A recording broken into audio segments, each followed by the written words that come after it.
नमस्कार, स्वागत है आपका संसद टीवी पर। मैं हूं मनोज वर्मा और आप देख रहे हैं हमारा खास कार्यक्रम मुद्दा आपका। हिजाब विवाद पर कर्नाटक हाईकोर्ट ने मंगलवार को अहम फैसला सुनाया। इस फैसले के क्या हैं माने? आखिर कर्नाटक हाईकोर्ट ने हिजाब विवाद पर क्या कहा और स्कूल कॉलेजों की यूनिफॉर्म को लेकर अदालत की टिप्पणी क्या कह रही है, उसके क्या मायने हैं? आज इसी पे चर्चा करेंगे। चर्चा करने के लिए हमारे साथ खास मेहमान जुड़े हुए हैं। हमारे साथ इस समय शाइस्ता अंबर जी जुड़ी हुई हैं, जो अध्यक्ष हैं ऑल इंडिया महिला मुस्लिम पर्सनल लॉ बोर्ड की। शाइस्ता जी, आपका स्वागत है संसद टीवी पर। साथ ही हम बात करेंगे सुप्रीम कोर्ट के अधिवक्ता देश रतन निगम जी से। लेकिन शुरुआत, आपका भी स्वागत है देश रतन जी, लेकिन शुरुआत मैं करूंगा शाइस्ता जी से। शाइस्ता जी, जो आज हाईकोर्ट का फैसला आया है, जो कुछ कहा हाई कोर्ट ने अपनी टिप्पणियों में, उसे आप कैसे देखती हैं? देश के संविधान का सम्मान करते हैं, देश की सभी हाई कोर्ट और सर्वोच्च न्यायालय का सम्मान करते हैं, क्योंकि वो सभी फैसले देश की में शांति बनाए रखने और न्याय देने के लिए होते हैं जी। अगर कर्नाटक हाई कोर्ट ने ये फैसला दिया कि शिक्षण संस्थान में जो भी ड्रेस कोड है, मेरे समझ में आता है कि वो बिल्कुल सही फैसला है, क्योंकि हमारे स्कूल के जो शिक्षण संस्थान है, जो हमारे शिक्षण संस्थान है, वो हमारे संवैधानिक नियमों के अनुसार ही शिक्षा दे रहे हैं जी। अगर उनका उसूल है, उनके नियम है, उनको नियम को हमें अपने बच्चों को भेजना है, फॉलो करना है, तो हमें वहाँ के नियमों को पालन करना चाहिए। हम लोग भी इसी नियम से, ड्रेस कोड में ही हम लोग शिक्षा हासिल करते आए हैं, भारत के सभी नागरिक करते आए हैं। तो अगर इसका फैसला हम सबको मान लेना चाहिए, लेकिन हाई कोर्ट कर्नाटक से पहले जब ये मामला कर्नाटक अदालत में नहीं गया था, तब ये हम लोगों ने आपके ही चैनल से जानकारी प्राप्त की कि वहाँ की बच्चियां स्कार्फ पहन करके पहले से जाती थी और प्रिंसिपल ने कहा भी कि यह पहले से स्कार्फ पहन के आती, तो कोई विवाद नहीं था जी। अगर ये विवाद जानबूझ करके एक तरह से आर्टिकल 21 राइट टू चॉइस को लेकर के इस तरह की चीज को लोगों की संस्कार को धक्का देना या लोगों के संस्कार को ठेस पहुंचाना आम कुछ लोगों की साजिश में था, तो ये ठीक नहीं था। लेकिन हमें अपनी शिक्षा को पहले ध्यान में देना चाहिए। जो लड़के कल जो कर्नाटक में उस दिन हुआ था, जो शर्मनाक हुआ था, वो बच्चे आपस में, लड़के और लड़कियां, चाहे मुस्लिम समुदाय की थी, चाहे हमारे हिंदू समुदाय के भाई बच्चे थे, बेटे थे, वो सब आपस में अपने प्रोजेक्ट शेयर करते थे, टिफिन शेयर करते थे, साथ में चाय पीते थे, साथ में लंच करते थे, साथ में अपने ब्राइट फ्यूचर की चर्चा करते थे। अचानक ऐसा क्या हुआ, दोनों एक दूसरे के खिलाफ नारेबाजी करने लगे और पूरे देश में इसका एक जहर फैल गया और पूरे देश में कोने कोने में कहीं धरने हो रहे हैं, तो कहीं फसाद हो रहे हैं। ये देश के लिए, पूरी दुनिया के लिए एक शर्मनाक लम्हा था, जिसको सभी राजनीति लोगों को इसको रोकना चाहिए था। और जब न्यायालय तक गया, तो न्यायालय में हम लोगों को न्यायालय की बात को सम्मान करना चाहिए कि शिक्षण संस्थान हमारे जो तय करेगा, उस यूनिफॉर्म में अपने बच्चों को भेजेंगे, अपने बच्चों की शिक्षा को आगे बढ़ाएंगे, क्योंकि एक उसूल है, एक नियम है। और कॉलेज या यूनिवर्सिटी में भी अगर ड्रेस कोड तय होता है, तो हमें कॉलेज या यूनिवर्सिटी में भी अपने ड्रेस, जो स्कूल तय करता है या कॉलेज या यूनिवर्सिटी तय करेगा, उसको करेंगे। लेकिन ऐसा अभी तक आज तक हुआ नहीं था। लेकिन हमें अपने शिक्षा को प्राथमिकता देनी चाहिए। इस्लाम में पहले शिक्षा को प्राथमिकता दी गई है और इस शिक्षा को इबादत की शक्ल में दिया गया है। और कलम और कागज से रिश्ता जोड़ने को लिए कुरान पाक की आयत है, इकरा मतलब पढ़ने का मतलब ही हुआ कि हमें कलम और कागज से रिश्ता जोड़ना है, ताकि हमें सही और गलत जानकारी हो, समझ पैदा हो। बिल्कुल शाइस्ता जी, वहाँ संविधान इतना अच्छा है। शाइस्ता जी, देखिए, हम भी आपके पास, शाइस्ता जी, मैं आपसे और भी सवाल पूछूंगा और भी इसके पहलू समझने की कोशिश करूंगा। आपने जितनी बात अब तक कही, बहुत अच्छी बातें आपने कही, बिल्कुल सही बात है कि स्कूल कॉलेज के जो नियम है उसको हर किसी को फॉलो करना चाहिए। और वही बात सुप्रीम कोर्ट ने, आज high court, Karnataka high court ने भी इस बात को कहा है। सुप्रीम कोर्ट के जो हमारे साथ अधिवक्ता जुड़े हुए हैं देश रतन जी, क्या मायने हैं हाई कोर्ट के इस टिप्पणियों के, इस फैसले के? देखिए मनोज जी, 4 मूलभूत सवाल उठाए गए थे जी। एक कि क्या हिजाब मूलभूत अंग है इस्लाम का। दूसरा, क्या तर्क संगत जो आपके इस पर प्रतिबंध लगाए जा सकते हैं कि नहीं। तीसरा, क्या सरकारी ऑर्डर था जो, क्या वो असंवैधानिक था। चौथा, क्या आपके कॉलेजेस ड्रेस वगैरह कोड बना सकते हैं कि नहीं। तो इन चारों सवालों का जवाब कोर्ट ने दिया और उन्होंने माना कि हिजाब जो है, और उन्होंने कुरान की आयतें और कुरान वगैरह उन्होंने उसमें कोट भी किया हुआ है, लिखा भी हुआ है, और इस्लामिक स्कॉलर्स को भी उन्होंने लिखा हुआ है, और साफ कहते हैं कि इस्लाम के जो 5 खंबे हैं उनमें से ये एक नहीं आता है, और जो हिजाब है वो इस्लाम का अभिन्न अंग नहीं है। बड़ा साफ बोला है। उन्होंने इस बोलते वक्त ये जरूर कहा कि क्या ये उनके मूलभूत अंगों में आता है कि नहीं हिजाब। उन्होंने कहा नहीं, वो इसलिए अगर हम हिजाब हटा दें तो क्या इस्लाम का स्वरूप बदल जाएगा। उन्होंने कहा नहीं, हिजाब हटाने से इस्लाम का स्वरूप नहीं बदलता, इसलिए इसको उन्होंने एसेंशियल फीचर नहीं माना जी। और दूसरा जैसे है कि क्या हमारा संविधान, क्योंकि हमारा संविधान सेक्युलरिज्म पे चलता है, धर्मनिरपेक्षता पे, वो कहते हैं अगर धर्मनिरपेक्षता उससे ऊपर है, सेक्युलरिज्म जो हमारा कंसेप्ट है वो धर्म से भी ऊपर है, और वो इस बात को मानते हैं कि अगर जैसे आर्टिकल 25 है उसमें हम तर्क संगत प्रतिबंध लगा सकते हैं और वो कोई गैर संवैधानिक नहीं है।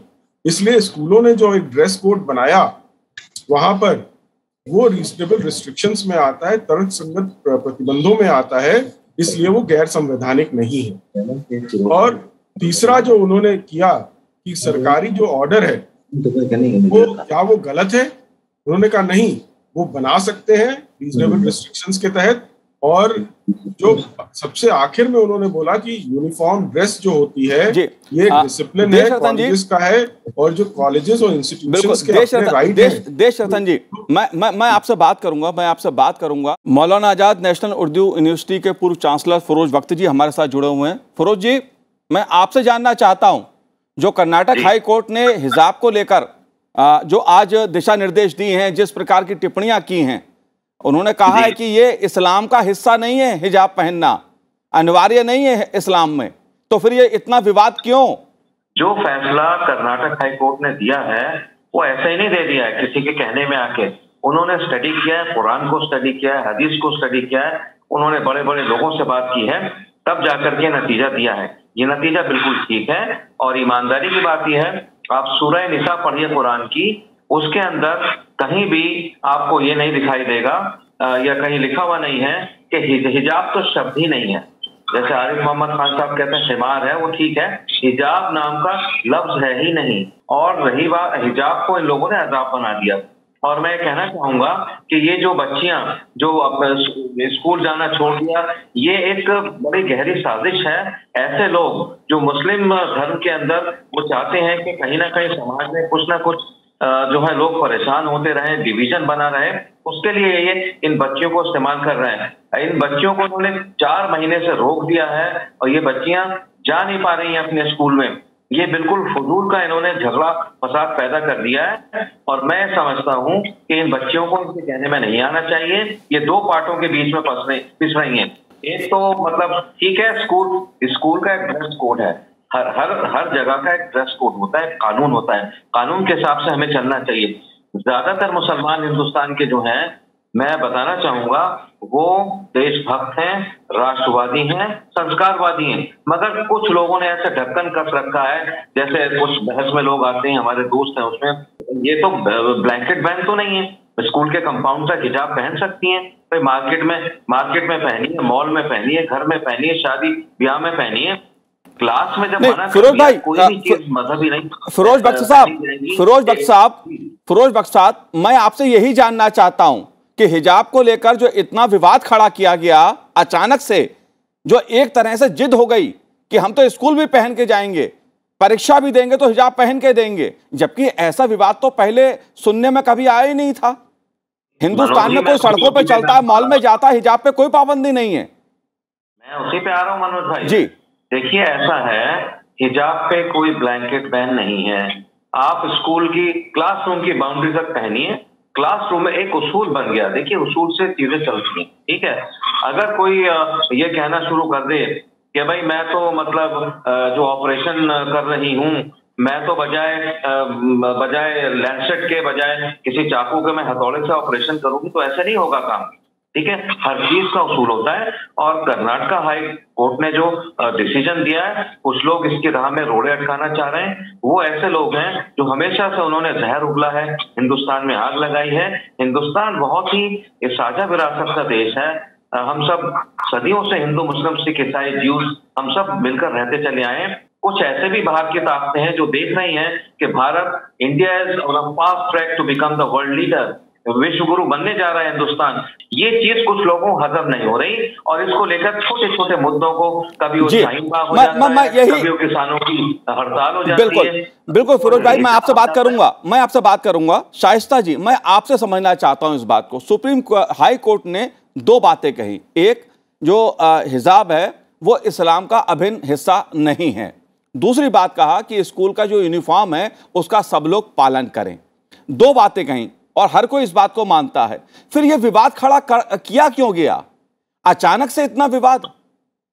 आप हिजाब पहन के सड़क पे जाइए, मॉल में जाइए, कुछ भी कीजिए, किसी को आपत्ति नहीं है, किसी ने नहीं रोका किसी को।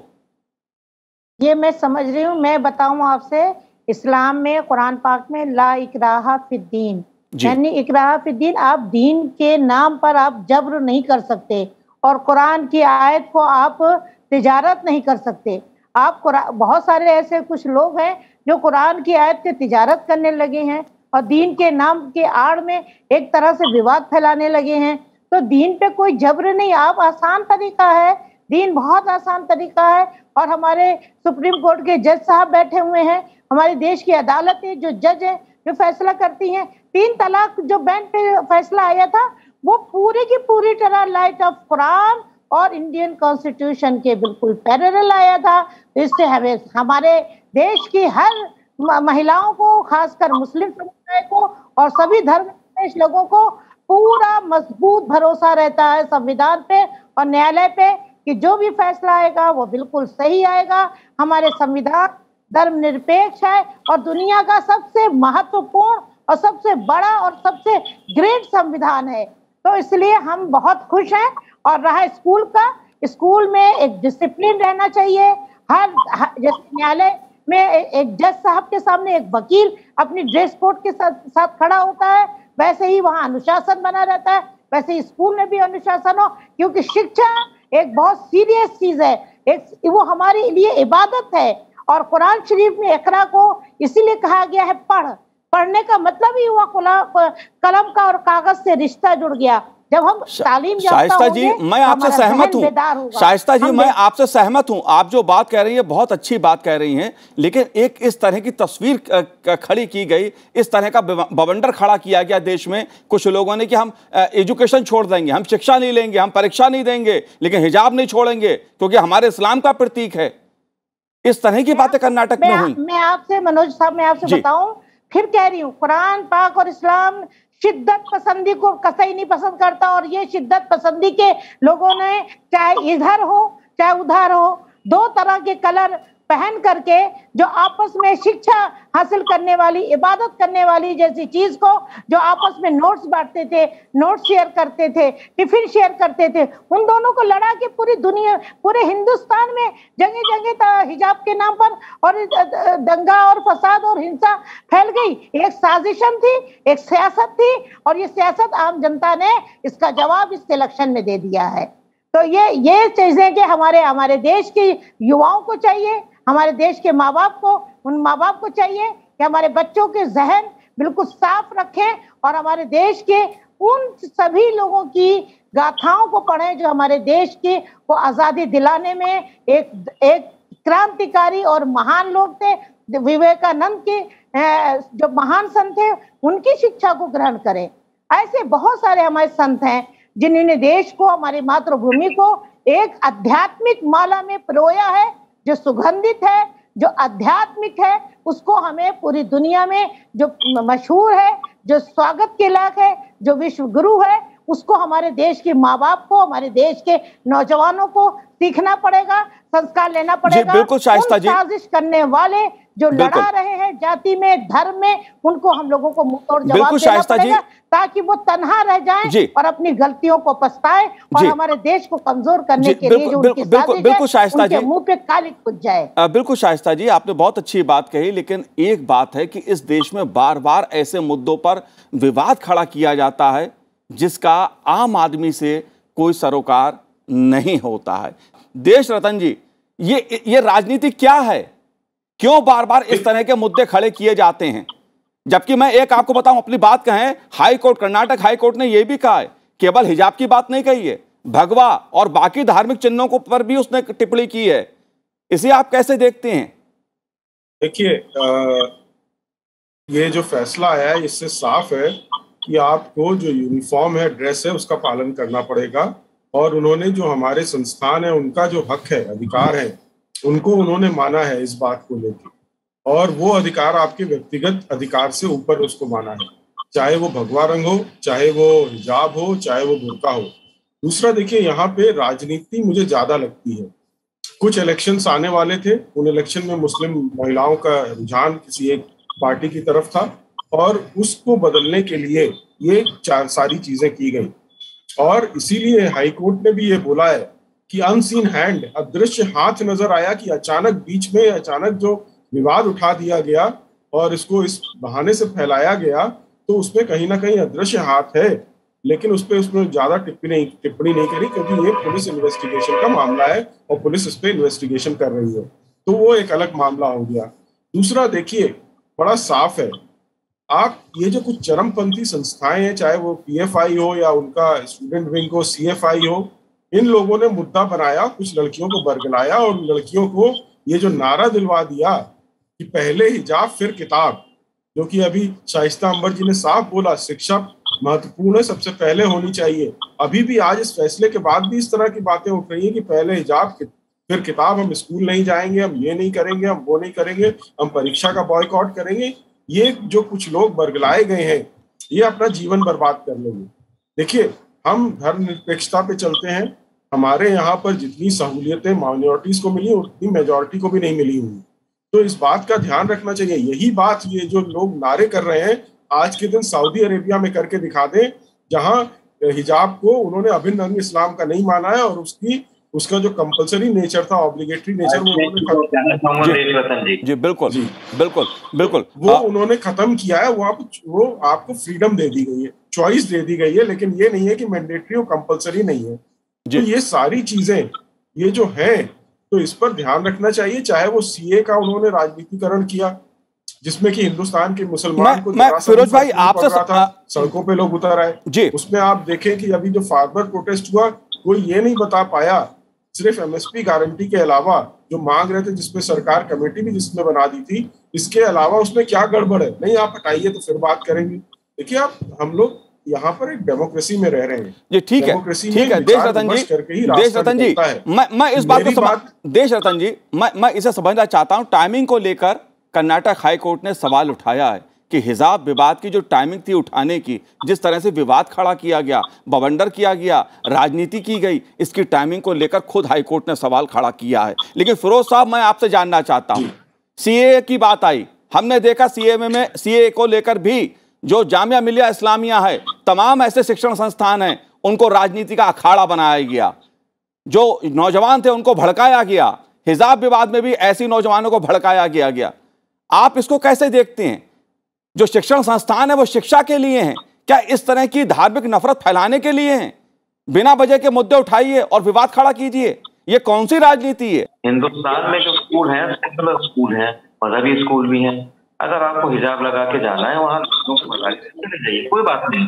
ये जो फसाद हुआ, ये मनोज जी 96 लड़कियां थी उस स्कूल में, 96 लड़कियां मुस्लिम लड़कियां थी, जिसमें से 6 ने कहा कि हम तो हिजाब पहन के जाएंगे, और उनको जब स्कूल ने कहा नहीं हम तो सब सेक्युलर तरीका फॉलो करते हैं, 90 लड़कियां फिर भी बगैर हिजाब के क्लास में गई, क्लास अटेंड करी, बाहर आ गई। लेकिन जब ये देखा इसको कुछ लोग जो हमेशा से हिंदुस्तान की सोसाइटी को हिंदू और मुस्लिम में बांटना चाहते हैं, और बिल्कुल सही फरमाया अंबर साहिबा ने कि ये जो सियासत है, बांटने की सियासत, इसको 5 राज्यों की जो इलेक्शन हुए इसमें पब्लिक ने नकार दिया, मुसलमानों ने भी नकारा, गैर मुस्लिम बिरादरान ने भी नकारा। मैं इसमें सिर्फ ये कहना चाहूंगा, जो बच्चियां अगर मेरी बात सुन रही हैं, ये इन क्लैरिक्स के बातों में नहीं आए। ये लोग जो वेस्टेड इंटरेस्ट की सियासत खेल रहे हैं मजहब के नाम में, इनकी बातों में नहीं आए, अपनी पढ़ाई से जुड़े। 3 या 4 महीने इनको हो गए क्लास से बाहर, ये लोग सियासत खेल रहे हैं, इन बच्चों के साथ नहीं, इनको इस्तेमाल कर रहे हैं, बल्कि पूरे हिंदुस्तान के साथ, हिंदुस्तान की जो हिंदू मुस्लिम इत्तेहाद की जो भावना है उसके साथ सियासत खेल रहे हैं। ये बच्चियां आगे जाके जो है जजेस बनेगी, बच्चियां आगे जाके पुलिस ऑफिसर्स बनेंगी, ये डॉक्टर्स बनेंगी, आर्किटेक्ट बनेंगी, सानिया मिर्जा बनेंगी, ये क्या क्या बनेंगी। और इनको स्कूल में जाने से इन लोगों ने रोक दिया। इल्जाम देते हैं सरकार को, इल्जाम देते कोर्ट तक को इल्जाम देते हैं। मैं समझता हूं जो बच्चियां हमारी बात सुन रही हैं, अंबर साहिबा की, देश रतन साहिब, हम सब we are your well wishers. Islam का जो सही एक कोट है, लकुम दीनुकुम वलिय दीन, इस्लाम कहता है तुम्हें तुम्हारा दीन मुबारक, हमें हमारा दीन मुबारक। उसी रास्ते पे हिंदुस्तान का जो मुसलमान है वो चल रहा है, और कभी भी किसी के बहकावे, फुसलावे, भटकावे और भड़कावे में ना आए। तो ये बच्चियां स्कूल जाना शुरू करें और ये नारा छोड़ दें, जैसे देश रतन निगम साहब ने कहा, नो हिजाब नो किताब। ये तो बिल्कुल जो ये कहते हैं नो किताब नो हिजाब, मनोज जी, वो हिंदुस्तान को तोड़ना चाह रहे हैं। मुझे आश्चर्य होता है, मुझे फिरोज भाई, मुझे आश्चर्य होता है कि इस तरह के नारे कि यदि हिजाब नहीं तो किताब भी नहीं। शाइस्ता जी कितनी अच्छी बात कह रही हैं कि इस्लाम में शिक्षा पर जोर दिया गया है, और इस्लाम के नाम पर ही, इस्लाम का नाम ले लेकर बार बार ऐसे विवाद खड़े किए जाते हैं जिनका इस्लाम से कोई सरोकार नहीं है। कई मुद्दे ऐसे हैं। शाइस्ता जी, इस राजनीति को कैसे देखती हैं आप? ये कौन से मजहब की बात होती है कि जो चीज इस्लाम में नहीं है, कुरान में नहीं है, उसको लेकर विवाद खड़ा करिए? देखिए, जिन संगठनों में हिजाब को लेकर के बवाल मचाया, या जिन संगठनों ने भगवा को लेकर के बवाल मचाया, हम हिजाब के बवाल के उन जो अदृश्य हाथ हैं उनसे जरा पूछिए। हमारे देश की जब आजाद हुआ था तो हमारे देश की आजादी के बाद जो प्रथम एजुकेशन मिनिस्टर थे वो मौलाना अबुल कलाम आजाद थे। क्या उन्होंने कभी मौलाना अबुल कलाम आजाद की किताबों को पढ़ा या उनकी तालीम को सुना? वो पूरी जिंदगी, देश जब आजाद हुआ था, बटा था, तो पूरी जिंदगी मुस्कुराए नहीं थे। आप पूरी उनके जीवन की जिंदगी देखिए, वो कहते थे कि कौम को शिक्षित होना चाहिए, और पूरी जिंदगी जब देश आजाद हुआ था और अंतिम साल तक उनके चेहरे पे आपने मुस्कुराहट नहीं देखी, और वो एजुकेशन मिनिस्टर थे। और आज हमारे कौम में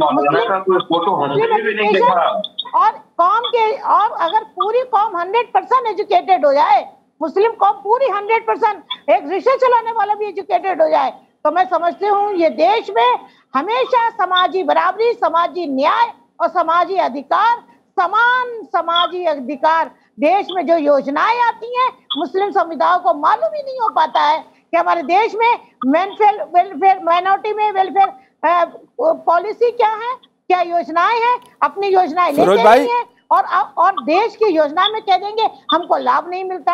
आप लाभ लेने जाइए तो दरवाजे तक, आप बात तो करिए। फिरोज बख्श साहब, मैं आपसे आखिरी टिप्पणी मैं आपसे लेना चाहता हूं, क्योंकि सवाल शिक्षा का है। मैं हिंदू मुसलमान पर बात करना नहीं चाहता, लेकिन अगर बात हम मुस्लिम समाज की करें तो जो मैं आपसे, मेरी बात सुन लीजिए फिरोज भाई, मेरी बात सुन लीजिए। अगर मैं मुस्लिम समाज की बात करूं तो शिक्षा का जो स्तर है वो सबको मालूम है। सच्चर कमेटी इसकी गवाह है कि क्या मिला शिक्षा के स्तर पर मुस्लिम समाज को। और ऐसे विवाद अगर शिक्षण संस्थानों में उठेंगे तो मुस्लिम समाज में जो बच्चियां हैं, जो नौजवान हैं, उनकी शिक्षा कहां जाएगी? देखिए, कुरान का पहला जो शब्द है वो इकरा है। इकरा का मतलब पढ़ो, और prophet Mohammed peace be upon him आपने और कुरान ने भी ये कहा है कि जो मर्द और औरत हैं बराबर हैं, और दोनों को बराबरी से जो है आगे बढ़ना चाहिए, तरक्की और तालीम हासिल करनी चाहिए। ये कुरान का कोट है, ये prophet Mohammed peace be upon him आपका कोट है, ये हदीस के अंदर लिखा हुआ है। और ये लोग जो हिजाब को बहाना बना के बच्चियों को तालीम से रोक रहे हैं, बहुत बड़ा गुनाह कर रहे हैं। तो अल्लाह बेहतर जानता है कि क्या इनका होगा, लेकिन ये अच्छा नहीं कर रहे हैं। और मैं ये भी कहना चाहूंगा कि ये जो बच्चियां हैं, अगर इनको हम चारों लोगों की, मनोज भाई की, देश रतन जी की, मेरी और जो है अंबर साहिबा की आवाज पहुंच रही है, तो जल्द से जल्द इस पचड़े से बाहर निकलें, अपने स्कूल जाएं। स्कूल से बेहतर कोई जगह नहीं है। हिंदुस्तान एक सेकुलर मुल्क है और यहाँ पे जितनी भी इंस्टीट्यूशंस हैं, सेकुलर इंस्टीट्यूशंस हैं, ये हिंदू, मुस्लिम, सिख, ईसाई नहीं है। ये यहाँ पे ही नहीं चलेगा। ये मुल्क ना तो भगवा से चलेगा और ना ही शरिया से चलेगा। ये B.R. अम्बेडकर के कानून से चलेगा। वी हैव अ लॉ, दुनिया का सबसे मुनज़्ज़म, सबसे बड़ा और बहुत कॉम्पैक्ट लॉ है। जी शाइस्ता जी, तमाम मुसलमानों को ये चाहिए कि बजाय इसके कि सुप्रीम बहुत संक्षेप में, शाइस्ता जी आप कुछ कहना चाह रही हैं, बहुत संक्षेप में अपनी बात कहिए। ये इसको एक्सेप्ट करें और आगे बढ़ने की और हिंदुस्तान को बदनाम करने की हरगिज़ भी जरूरत नहीं है। फिरोज बख्श साहब, शाइस्ता जी कुछ कहना चाह रही जी। कि हमारे देश में शिक्षा जरूरी है।